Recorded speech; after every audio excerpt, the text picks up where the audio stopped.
Stherine, good afternoon. I'm delighted to have you. Can you briefly introduce yourself? Thank you for having me. I'm Stherine Fotabong. I'm the Director of Program Innovation and Planning at the African Union Development Agency, NEPAD. You have attended to so many COPs. Have you seen any progress? That's a very good question. There have been some progress, and I think there've also been some issues that we are not making any progress at all, and some that we actually might be going backwards. So in terms of progress, in terms of African participation, I think we have seen a stronger African engagement, a stronger African voice. Africa has organized itself better. We have a three-tiered level of negotiations from the African side. So starting with the group of heads of state called CAHOS, then the ministers, and then the group of negotiators.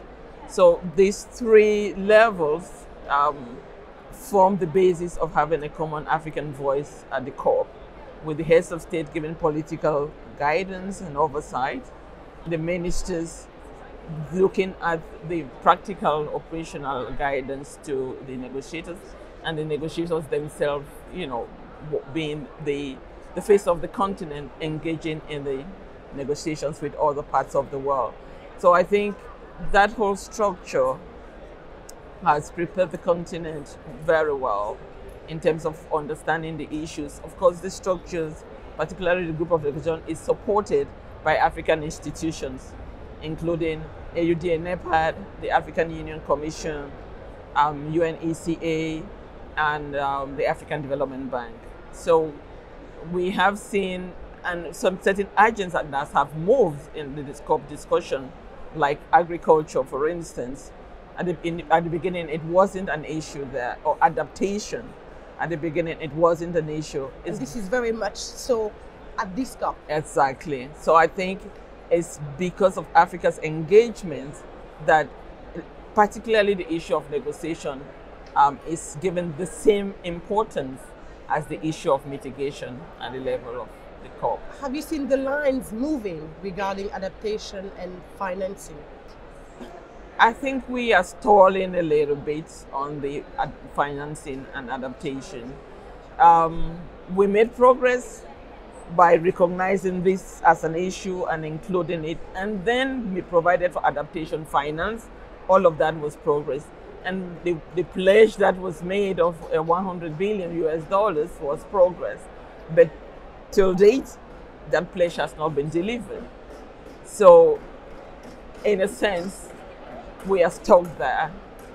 Meanwhile, the issue of adaptation is real. The impacts of climate change in African countries, whether in agriculture and food systems, and infrastructure, in water and sanitation, in Africa's biodiversity, the impacts are already there. And in particular, when we talk about, say, agriculture, and we look at the impact it's having on African smallholder farmers, whom, as you know, are majority women, then we start asking the question, what are we waiting for to deliver on this financing? What is your answer to that?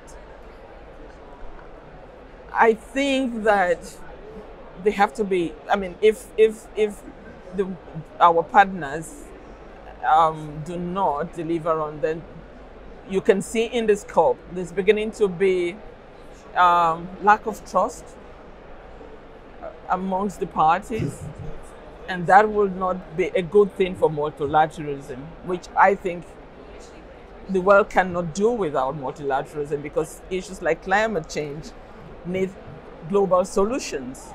Yeah. So I was saying, for example, we need a global solution to the climate crisis, because you have cross-border effects, and even cross-continent effects. Because it's only one planet. It's only one planet. So what is happening, say, in Cameroon, managing their forest resources, will have an impact in Central African Republic, Gabon, or Congo. Likewise, what is happening in Southeast Asia, if there's a significant flood that affects the production of rice in a Southeast Asian country, a country like, for instance, Senegal, that imports a significant amount of rice from this region will be impacted in terms of the high cost because of the shortage of rice. So you cannot treat this as a problem just for one country. Isolated. It cannot be isolated. So multilateralism is important, and confidence has to be restored in multilateralism. Therefore, the commitments that has been made by developed countries towards providing adaptation finance should be met. Thank you so much for your insights. Thank you. Thank you very much. Yeah.